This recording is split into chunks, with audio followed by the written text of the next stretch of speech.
بسم اللہ الرحمن الرحیم۔ آج کی ویڈیو کا ٹاپک ہے اسلامی تہذیب کے عناصر یا ارکان اسلام۔ اسی تہذیب کے بارے میں ایک سوال یہ بھی ذہنوں میں پیدا ہوتا ہے کہ وہ تہذیب انسان کو کس طرح کا آدمی بناتی ہے، یعنی کس قسم کی اخلاقی تربیت دے کر انسان کو کامیاب زندگی بسر کرنے کے لیے تیار کرتی ہے، اور اس کی اخلاقی تربیت سے انسان کیسا آدمی بنتا ہے۔ اس کا جواب یہ ہے کہ اسلام نے ایک اخلاقی تربیت کے لیے ایک نظام عبادت وضع کیا ہے۔ جو شخص یہ ٹریننگ اچھی طرح سے لے گا وہ اسلامی اخلاق کا مجسمہ بن جائے گا۔ اس خاص عبادتوں کو فرض عین قرار دیا گیا ہے۔ ان کو ارکان دین یعنی دین کے ستون کہا گیا ہے۔ جس طرح ایک عمارت چند ستونوں پر قائم ہوتی ہے، اسی طرح اسلامی تہذیب کی عمارت بھی ان ستونوں پر قائم ہے۔ یہ 5 ارکان وہ بنیادی امور ہیں جو افراد کو عمدہ تربیت دے کر ان کی زندگی کو اسلامی سانچوں میں ڈال دیتی ہے۔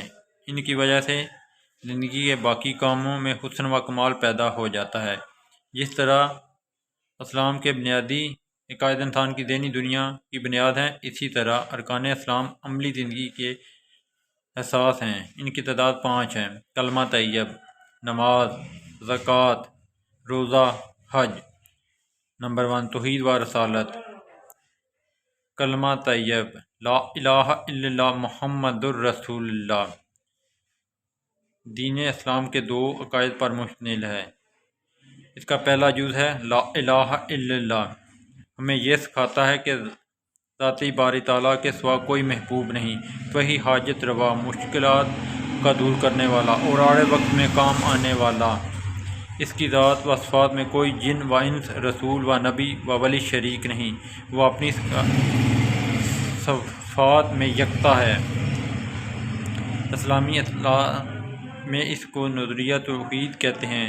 توحید کو اسلامی عقائد میں اساسی و بنیادی اہمیت حاصل ہے، بلکہ یوں کہیں تو توحید حاصل اسلام و روح دین ہے۔ توحید کے ساتھ ساتھ ہی مسلمانوں کو اس امر کی شہادت دینے کی بھی تلقین کی گئی ہے کہ حضرت محمد صلی اللہ علیہ وآلہ وسلم اللہ کے بندے اور رسول ہیں۔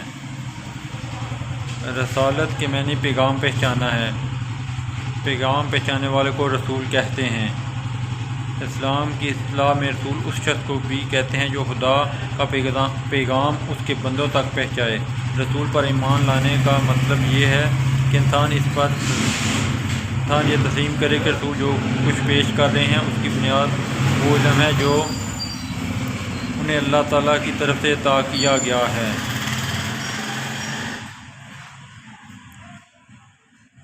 اس لیے یہ بات خود بخود لازم ٹھہرتی ہے کہ صرف عقائد و عبادت ہی نہیں بلکہ زندگی کے تمام معاملات میں انسان اسی طریقوں کو اختیار کرے جسے خدا کے رسول نے اختیار کیا۔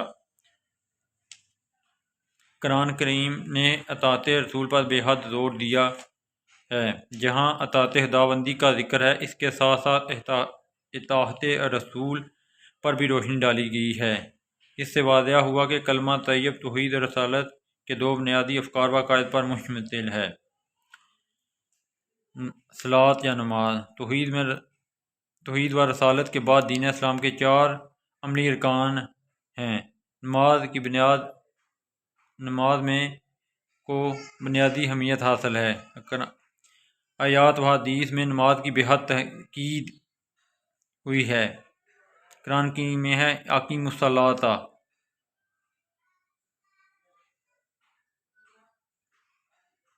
اقامت صلاۃ کے معنی ہے کہ صرف نماز پڑھنے نہیں بلکہ اس کا صحیح مفہوم یہ ہے کہ نماز پابندی اور پوری شرائط و ضوابط کے ساتھ ادا کریں۔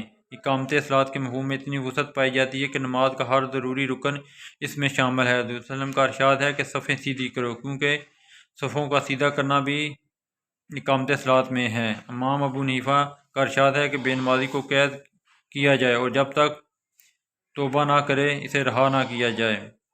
نمبر 3، روزہ۔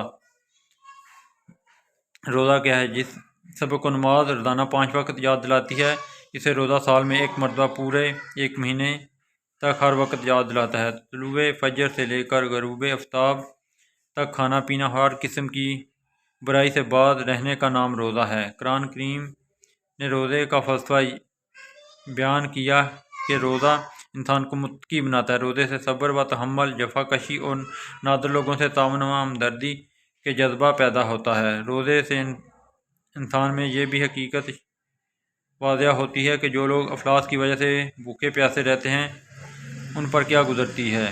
نمبر 4 زکوٰۃ۔ اللہ تعالیٰ نے ہر مسلمان مالدار پر فرض کیا ہے کہ اگر اس کے پاس کم از کم 40 دینار ہوں اور وہ پورا سال گزر جائے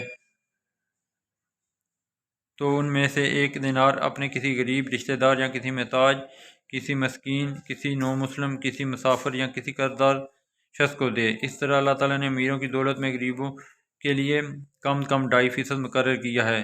زکوٰۃ کا سب سے بڑا فائدہ یہ ہے کہ دولت ایک جگہ پر اکٹھی نہیں ہوتی بلکہ گردش کرتی رہتی ہے۔ نمبر 5 حج۔ عمر بھر میں 1 مرتبہ حج فرض ہے، بشرطے کہ انسان سفر کر سکتا ہو، اس کے پاس اس حج کے اخراجات ہوں۔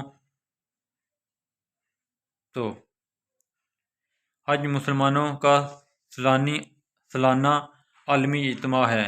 حج حضرت ابراہیم علیہ السلام کی یاد تازہ کرتا ہے اور امت میں اتحاد و یکجہتی کی روح کو برقرار رکھتا ہے۔ دنیا کے گوشے گوشے سے مسلمان مکہ معظمہ میں جمع ہو کر اسلامی حکومت کا وہ روح پروا منظر پیش کرتے ہیں۔